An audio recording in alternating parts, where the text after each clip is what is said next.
What if a single bracelet, hidden for decades, held the power to fracture the House of Windsor? What if that bracelet had never belonged to Catherine, or even Camilla, but had been destined for a child not yet prepared for its explosive legacy? In a shocking revelation that rocked the royal inner circle, Kate Middleton stunned the monarchy by confirming that the infamous bracelet of Duchess Wallis was passed down, but not to her. Instead, it was gifted to young Prince Louis in secret. Before we go deeper into what this really means for the royal family, make sure to subscribe so you don't miss a single update. It began as a seemingly intimate family moment, one of those rare camera-free evenings at Windsor where tensions are kept below the surface and smiles are worn like armor. Yet what Catherine unveiled was nothing short of a rupture. In the presence of senior royals, including the king and queen consort, she gently removed a velvet case from her purse. Inside lay a bracelet unseen by the public for over 70 years.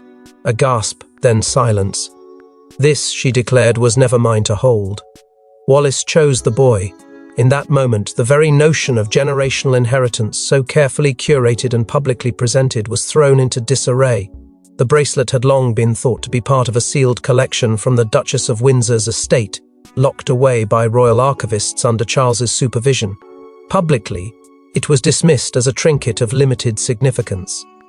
But what the public didn't know, what even Camilla allegedly did not know, was that this specific piece had been separated and hidden, not for security, for secrecy, for prophecy, for someone entirely unexpected. That someone, according to Catherine, was Prince Louis. A reaction from those present was immediate and splintered. Charles, sources say, was visibly shaken and asked twice to confirm the statement was accurate. William, stunned, remained silent for most of the evening. Camilla, however, was another matter entirely. Witnesses later claimed she appeared ashen and quickly excused herself. Aides would later enforce a media blackout on the night's events, but it was too late. The bracelet's reappearance had already set wheels in motion inside royal corridors where such artifacts are never merely symbolic. They are explosive declarations of allegiance, legacy, and control.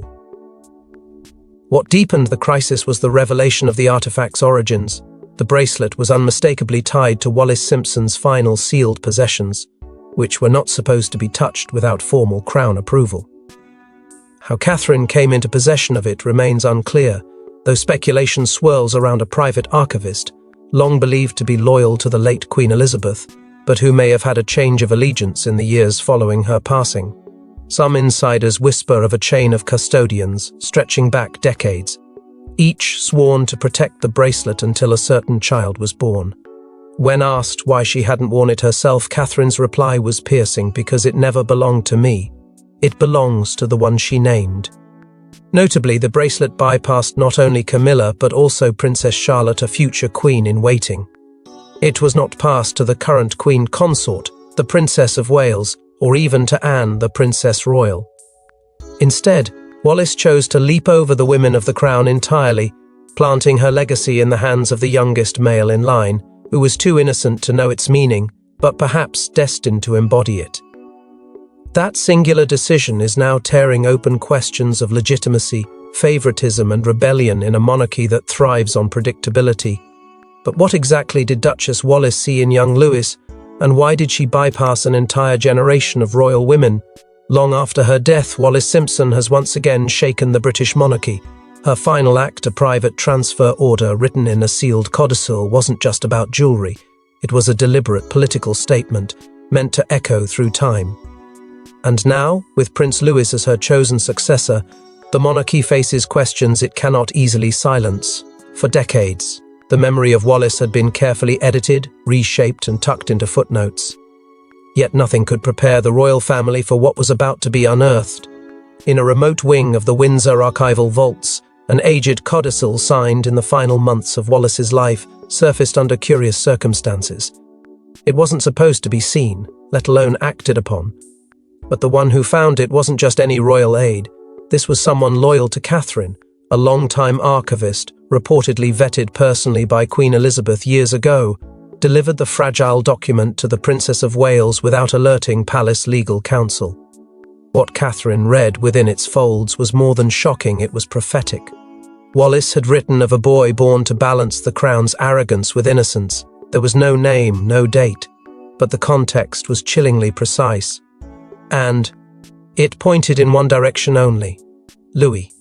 The bracelet, already a source of royal tension after Catherine's quiet reveal, now carried weight beyond ornamentation. Its underside bore an inscription so delicate it had gone unnoticed by all until now. A single phrase, etched in Wallis's unmistakable slanted script, to the one who will never beg for the throne, yet hold it higher than all. Analysis confirmed the handwriting, matching it against letters Wallis had sent from Paris during her final years. But more disturbingly, the language echoed a series of long-buried communications between her and Edward VIII, letters once deemed too incendiary for public release. In one passage, Edward wrote, "They crown children who mirror their past, never their reckoning. But there will come a child of clarity who will carry our defiance like a whisper wrapped in silk." That whisper, it now seems, had grown into the quiet presence of Prince Louis. The symbolism was impossible to ignore. Wallis had bypassed every woman currently holding proximity to power. Not Camilla, not Catherine, not Anne, not even Charlotte, whose future reign many had presumed secure. It was as though Wallis had intentionally defied the very concept of hereditary hierarchy and female lineage, choosing instead to skip the logical and embrace the symbolic. The message was clear. She did not trust the women of Windsor to preserve her legacy. To the monarchy, it was an unforgivable slight. To Catherine, it was a call to protect. And to Camilla, it was a direct insult, one she would not let pass unanswered. Whispers began to circulate, darker and more cutting than before. Did Wallis, even in death, seek to punish the institution that had once exiled her? Did she see in Louis a purity not yet touched by royal expectation, a vessel to rewrite her legacy in the royal script? And why had this codicil been buried, ignored, deliberately sealed? Palace sources claim the late Queen was aware of its existence but chose not to act. Perhaps she feared what it could unleash. Perhaps she knew her family wasn't ready to face the ghosts still woven into their crowns. And yet, while Wallis's message was chilling, what Catherine did next ignited a firestorm behind palace walls. This wasn't just about heritage, it was about power. For months, Catherine had known. She'd hidden the truth, protected Louis, and quietly prepared for the backlash. Camilla, sensing the threat, made her move too late. And when Catherine went public with Wallis's intention, she did more than shock the family. She declared open war on the Queen Consort. Behind palace doors, Catherine had already accepted the gravity of what she'd uncovered, the codicil, the inscription, the whispers of prophecy. It wasn't simply a forgotten token from a disgraced duchess. It was a weapon, one that, if used properly, could shake the royal order at its roots. But instead of brandishing it with defiance, Catherine chose patience. For nearly a year she told no one. Not William, not the late Queen's former aides, and certainly not the man who now sits on the throne. Her silence wasn't uncertainty, it was calculation. She knew what Wallis's intention meant. She knew what Louis represented, and she knew that Camilla, with all her titles and influence, would never allow this truth to stand unchallenged. Camilla, meanwhile, was operating under a very different assumption. For months, she had anticipated the bracelet would be handed over to her in a formal ceremony, perhaps during one of the Royal Foundation's private events, or as part of a symbolic gesture solidifying her authority as Queen Consort. Her aides had already drafted language for the occasion, quietly liaising with royal jewelers for a subtle redesign. But as she waited, Catherine moved in silence. And when the truth finally emerged, Camilla was left not only humiliated, but enraged. The confrontation that followed would go down as one of the most emotionally charged encounters in recent royal memory. Clarence House, always a fortress of discretion, could not contain what unfolded within its walls. A private meeting between Catherine and Camilla quickly turned into a confrontation thick with years of unresolved tension. An aide, later suspended for leaking details to a trusted journalist, claimed Catherine's words were cold and direct. "You were never meant to carry her memory," she said. "And you know that as well as I do." The line struck deep because Camilla did know.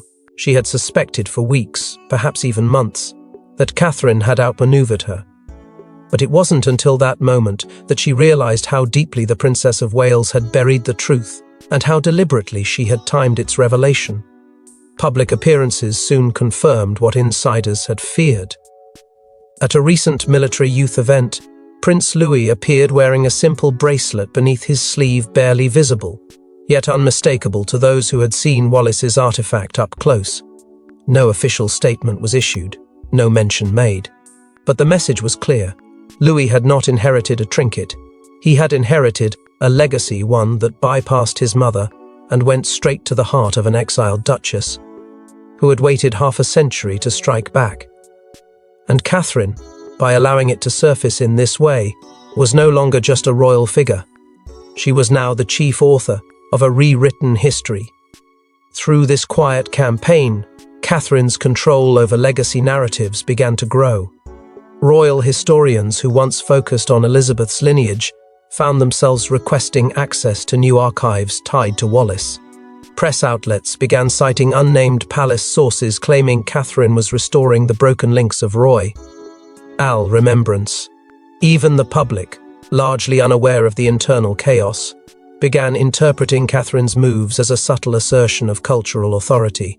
But within the palace, it felt like something else entirely. To Charles and Camilla, it felt like a coup. But the most terrifying revelation was not who had the bracelet, but what it meant for the monarchy's future structure. Deep in the restricted archives of Windsor lies an obscure set of post-abdication protocols, one of which now threatens to reorder the line of influence. Known as Protocol Glenmore, it outlines what should happen if a symbolic artifact bypasses the natural order and grants its holder special privileges.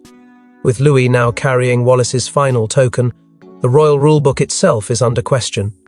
Originally drafted in 1953 in the anxious months following Queen Elizabeth II's coronation, Protocol Glenmore was never meant for public eyes. It was designed as a contingency and institutional safety net should relics from previous monarchs or rogue royals resurface in a way that could destabilize ceremonial lineage. But the clause that now haunts the royal family is buried deep within its fourth section, a chilling passage that speaks of divine inversion, a circumstance where a royal artifact, by virtue of intention and timing, bestows symbolic dominion on one not yet in line for rule. What once sounded like poetic precaution now lands like prophecy. And at the center of it all stands Prince Louis, unknowingly wearing the most explosive challenge to royal hierarchy in living memory. The comparison has been made to the Medici Codex, a historical document that once rewrote succession patterns through encoded symbology. Others have pointed to Elizabethan texts that speak of a child of revision who would bear authority without bearing the crown. Royal historians, once sidelined as fringe theorists, are now finding themselves summoned to closed-door sessions in Buckingham and Windsor alike, as legal advisors scramble to understand what this protocol could legally activate. The implications are unnerving. If interpreted to the letter, Clause 4 could technically recognize Prince Louis as holding moral precedence over senior royals, an intangible but deeply potent form of authority in a monarchy built on perception. Charles, upon being briefed, reportedly erupted in frustration.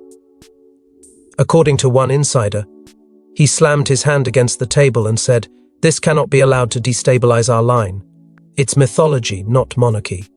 But others around him were not so certain. The protocol had never been removed, never amended, and never officially dismissed. It remained valid, and now, thanks to the re-emergence of Wallis's bracelet, it had found a candidate. Some senior courtiers began referring to it in hushed tones as the ghost clause. Others called it what it was dangerous. More terrifying was the growing consensus among a select few advisors who argued that Protocol Glenmore was not about rank, but about legacy power without title. A spiritual coronation of sorts, designed not to replace a monarch but to challenge the very logic of inheritance.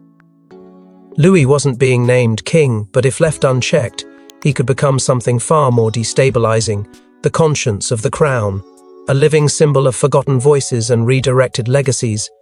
And with Catherine moving strategically behind the scenes, the symbolic weight of Wallis's act was quickly turning into a movement the institution could neither define nor contain. But as the monarchy fumbled for control, one woman moved with chilling precision and made her loyalty to Louis crystal clear. When Princess Anne speaks, the crown listens, and for the first time in years she broke her silence not to support the reigning Queen but to defend Wallis's choice. In a fiery, closed-door address to the Clarion Council, Anne called Louis the future truth the monarchy cannot ignore. Her words sent ripples across 3 palaces and shattered one alliance permanently. For most of her public life, Anne has embodied duty without drama. She has long been the anchor of tradition, the silent force who moves without fanfare. But this time, silence was not enough. As the crisis over Wallis's bracelet deepened and Louis's symbolic elevation cast shadows over protocol, Anne made her position unmistakably clear. During a rare private session of the Clarion Council, where only the most senior royals and advisors convened to settle internal disputes, Anne rose from her seat, looked directly at Charles, then Camilla, and finally Catherine, and broke rank. "If Wallis entrusted that boy with her legacy, then shame on us for pretending otherwise," she said. "He is not the heir, but he may be the soul of what we forgot." The room fell into stunned silence. Even William, caught between loyalty to his wife and devotion to the monarchy, reportedly looked down, unable to meet his aunt's eyes. Anne continued. With her voice unwavering, she warned the council that suppressing Wallis's final act would only invite further rebellion. "We've silenced too many truths in the name of appearances," she added. Perhaps Elizabeth saw this coming. Perhaps that's why she told me, "The quiet ones will surprise them all." Those words, a private memory from the late Queen, hit harder than any constitutional clause or archival footnote. Camilla, according to multiple accounts, was visibly shaken. One aide claimed she had prepared a counter-argument rooted in legal tradition and public expectation, but never expected Anne to so forcefully defend Catherine, or, more pointedly, Louis. When Anne finished, Camilla reportedly stood, whispered so, "Meething unintelligible," and exited the chamber without speaking again. It was a symbolic fracture, one that would not be repaired. From that moment on, Anne's allegiance was clear, and Camilla's authority began to crumble from within. In the days that followed, the shift was noticeable. For the first time in years, Catherine and Anne were seen together at Windsor Chapel, not standing apart, not staged for the cameras, but side by side. The symbolism was not lost on the press. Headlines spoke of the quiet alliance, but those within the palace knew it was more than an alliance, it was a line being drawn. Anne, once the enforcer of rigid protocol, had thrown her weight behind the most controversial royal interpretation in a generation, and Catherine, in turn, had gained not just an ally, but the very voice of the old guard. What made Anne's stance so powerful wasn't just her reputation, it was her timing. In a moment where the monarchy was fumbling for clarity, Anne offered a vision rooted not in fantasy but in moral inheritance, a recognition that legacy is not always chosen by blood, but sometimes by truth. And in Louis, she saw a kind of truth that frightened others because it couldn't be controlled, but not all supported this symbolic uprising. Some feared it was the spark of something far more dangerous. As whispers turned to shouts within royal walls, Camilla struck back not with charm, but with constitutional maneuvering. Her circle launched a quiet but potent counterstrike, attempting to label the bracelet's transfer culturally irrelevant. But what they didn't anticipate was how Catherine and Louis would turn that narrative inside out. Camilla's response wasn't immediate, but when it came, it was sharp, calculated, and laced with the cold precision of a woman who knew the weight of symbolism. Her advisors began drafting confidential communications, framing the bracelet as a personal relic, disconnected from royal heritage, irrelevant to state function and outside the bounds of legacy protocol. They argued that Wallis Simpson had lived her life in voluntary exile, and anything she touched, especially a private keepsake, should not be considered part of the institutional memory of the crown. It was a surgical move, aimed not at reclaiming the bracelet, but at neutralizing its meaning. They didn't need it back, they just needed it forgotten. But what Camilla didn't expect was how swiftly Catherine would counter. With timing that felt almost prophetic, Catherine authorized the release of a high-resolution image of the bracelet's hidden inscription to an independent historical archive. The phrase engraved on the inner rim read simply, "For the boy who dares." Within hours, that image flooded social media, accompanied by archival validation of Wallis's signature and an official statement from the Windsor Legacy Society acknowledging its authenticity.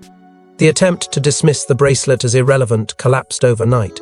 The public didn't just remember it, they assigned it meaning, a new meaning. And this time, Camilla had no control over the narrative. Then came the moment no one could have scripted. At a quiet family dinner, surrounded by adults who believed he was too young to understand the chaos unfolding around him, Prince Louis spoke without prompt. She said, "I'd carry her bravery." The room froze. A staff member present later claimed the adults exchanged looks, unsure whether to dismiss it as childish imagination or something deeper. The words, however, did not remain private for long. Despite efforts by Palisades to suppress them, the quote leaked to the press, attributed to a young royal under pressure. But the public already knew. They didn't need names, they felt the weight in those words. Bravery, not entitlement. A message not of ambition, but burden. Panicked, the Queen's Communications Office attempted to enforce a gag on the media outlets spreading the quote, but the damage had already been done. Catherine refused to comment, further stoking public fascination. Charles, desperate to contain the fracture, called an emergency meeting with senior advisors to reassert control over royal messaging. But it was too late. The tide had turned. For the first time in years, the public had chosen sides not between institutions or generations, but between conviction and control. And the face of that conviction was a child who spoke of bravery, not crowns. Camilla's strategy had backfired. Her attempt to erase the bracelet's weight only reinforced it. Her dismissal of Wallis as the American ghost we should have buried twice, a line captured in a leaked internal email, now haunted her. The monarchy was no longer debating over jewels or archives, it was unraveling the very definition of legacy. And as Catherine stood unmoved amid the storm, the people saw not defiance, but stewardship. Not a challenger, but a guardian of truth that refused to stay buried. But even amid the public storm, a darker truth emerged, hidden inside Wallis's private letters, now in Catherine's possession. There were letters, Wallis wrote, that she never intended for the monarchy to see, but Catherine saw them. And now, so have we. From beyond the grave, Wallis not only named the one she trusted, but condemned those she feared. What she wrote about Camilla, Charles, and even the Queen Mother threatens to upend everything. Tucked into a sealed envelope, marked to remain unread until the child appears, Wallis Simpson's private reflections were never supposed to leave the vault. But once Catherine unearthed the bracelet and the codicil, it became impossible to ignore the accompanying papers. What began as a quiet archival expo, oration transformed into a revelation so potent it pierced the steel of royal secrecy. Within those pages, Wallis didn't mince words. She spoke of the monarchy's performance of grace over a hollowed truth, and referred to the modern royal image as decay of tradition cloaked in pearls. It wasn't bitterness, it was a reckoning, a final attempt to control the narrative from beyond the grave. The most damning line, however, was aimed squarely at the future. "There will come a woman," Wallis wrote, "who believes herself righteous enough to rewrite monarchy in her own image, to crown herself in sentiment and sculpt the crown around her convenience." There was no name, but there didn't need to be. The description was precise, and every insider, every analyst immediately linked it to Camilla.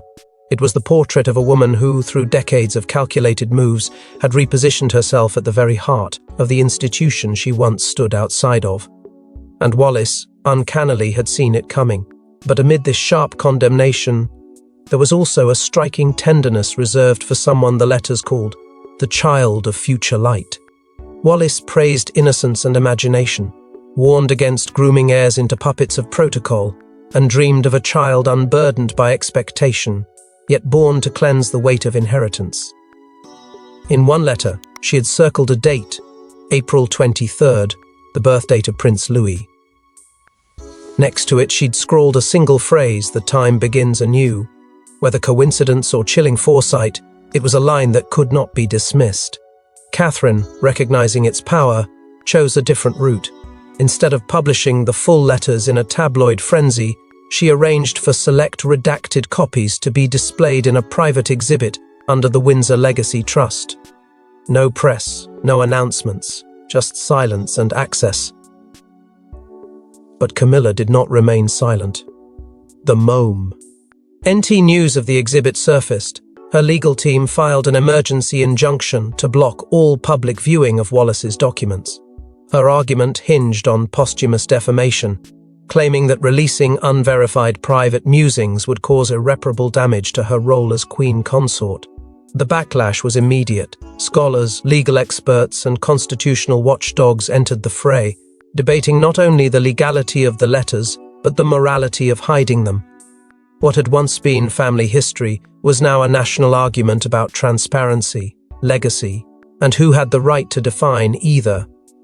As the court proceedings dragged on, Catherine maintained a careful distance but made one thing clear: she would not destroy the letters, nor allow them to be sealed again. In doing so, she positioned herself as both protector and provocateur. She wasn't just honoring Wallis, she was ensuring the voices once exiled would never be silenced again. And in Louis, the public began to see more than a child. They saw a symbol, an innocent caught in a centuries-old storm of control, truth, and rebellion. And just when the Crown hoped things couldn't escalate further, an unexpected visitor arrived, with an even deeper revelation. He had remained silent through decades of drama. But now Lord Mountbatten Windsor, the last living tie to Edward VIII, broke his silence. And his words were unshakable. Wallis meant it for Louis. Catherine was merely the guardian. With that single declaration, the monarchy's carefully scripted tale of inheritance shattered. Until that moment, speculation had swirled without end, but no one outside the immediate circle of Catherine had been able to confirm how she came to possess the bracelet, much less why she had waited so long to reveal its legacy. Then, in a move that neither Charles nor Camilla could stop, Lord Mountbatten Windsor emerged with testimony that turned everything on its head. In an exclusive private interview recorded for the Royal Historical Authority, but leaked within hours, he described a visit to Wallis Simpson in the final weeks of her life. She was frail, he recalled, but her voice had not lost its conviction. She had spoken of regret, yes, but also of unfinished business. "There is a boy who will not hunger for the throne," she said, "but he must carry the weight of what was taken." She asked that the bracelet be safeguarded until the boy appeared. According to Mountbatten, that responsibility fell to Catherine. The reaction inside the palace was immediate and volcanic. Charles, already grappling with the unraveling public narrative, reportedly confronted Mountbatten in private and accused him of violating a decades-old understanding of silence. Mountbatten, however, was unmoved. The truth waited long enough, he said. William, caught off guard, was said to have asked Catherine if she had known all along. She didn't answer, not with words. Her silence was confirmation. She had known, and she had waited. Not to deceive, but to protect. But the cracks ran deeper. The Queen Mother, long held as Wallis Simpson's fiercest adversary, suddenly returned to the centre of the story. Mountbatten suggested the rivalry may not have been as absolute as the official story claimed.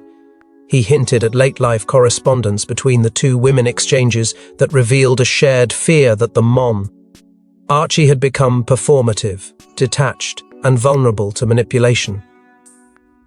The question began to form quietly but dangerously. Had Elizabeth Bowes-Lyon secretly agreed with Wallis about what the monarchy needed only to mask that truth in public? If so, Catherine's protection of the bracelet wasn't rebellion, it was continuation. Inside the royal household, lines were drawn. On one side stood the traditionalists, those who demanded order, protocol, hierarchy. On the other, the symbolic legitimists, those who saw meaning, not lineage, as the future's compass. The divide wasn't just political. It was personal. Camilla's circle doubled down on damage control, but it was clear their grip on public sympathy had slipped. Meanwhile, Catherine's silent stewardship of Wallis's legacy was now seen by many as an act of devotion, not defiance. And through it all, at the eye of the storm, stood Prince Louis. Unaware of the magnitude pressing down upon his young shoulders, he became the focus of a new security directive. Protection was increased, access restricted, his movements watched, not for his safety alone, but because too many now saw him as something far more dangerous than an heir. He was a symbol, and symbols, once unleashed, cannot be erased. But the final act was not delivered by Catherine nor Charles, nor even Camilla. It came from William, whose next decision changed everything. After weeks of silence, Prince William finally addressed the storm engulfing his family. Standing before a silent room, he delivered 7 words that ended the speculation but deepened the mystery. Let him keep it. She wanted that. In one moment, he validated Louis, defied Camilla, and aligned himself perhaps forever with the legacy of a woman once exiled from the crown. The moment came without warning. At a late-night Clarion Council summit attended only by senior royals and the most trusted aides. The tension was palpable. The room had grown used to silence from William, who had walked a careful tightrope between tradition and loyalty to his wife. But that night, he stood. He didn't look at his father. He didn't glance at Camilla.